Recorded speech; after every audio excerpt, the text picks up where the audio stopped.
How's it going, everyone? Welcome to Young and Cool. Today we're looking at 10 kids TV show scenes that took it too far. At number 10, we have an unnecessarily apocalyptic Christmas spectacular.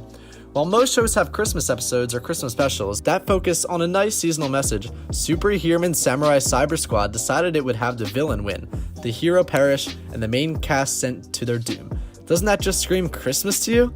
While everything does eventually work out, this was one extremely bold move for the series, and it seemed like it should have been the finale, but alas, it was not. At number 9, we have Heifer's inexplicable journey to heck and back.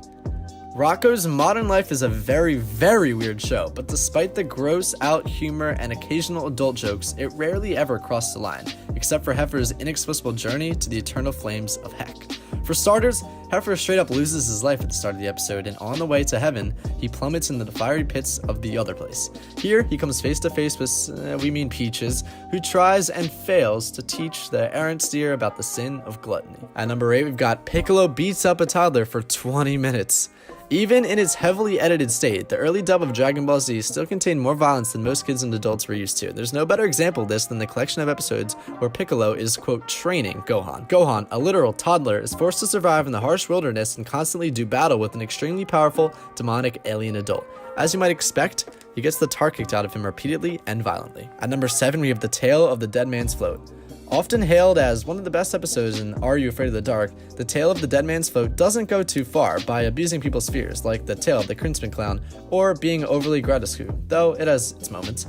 No, the reason this episode goes too far is because it manages to tell a compelling and surprisingly realistic horror story that both is relatable and believable. And yeah, the featured monster is shockingly realistic. At number 6, what if Chucky never existed? Chucky's Wonderful Life is an obvious take on the famous Christmas classic, It's a Wonderful Life.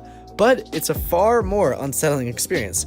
When Chucky wishes he'd never been born, he's taken to a world in which shows what life would be like if his wishes came true, and it's very disconcerting. Some examples include his father being so depressingly lonely that he wishes his sock puppet were real, the twins serving as heartlessly destructive tyrants, and Tommy being homeless. It's all genuinely upsetting. At number 5, Ren pulls his teeth out, and so much more. To say Ren and Stimpy was, quote, controversial is an understatement. It was an unabashedly disgusting, containing grossed out humor that both delighted and repulsed its audience and had a seemingly endless number of adult-only innuendos. However, there's one particular moment in which the show's fans and detractors can find common ground: Ren's toothache. Whether it's Ren's abject suffering, his rotten teeth, or the absolutely horrifying, stomach-churning sequence of him plucking out his nerve endings, this is one episode that way went too far. At number 4, the Tiny Toons tackle a topic they shouldn't have.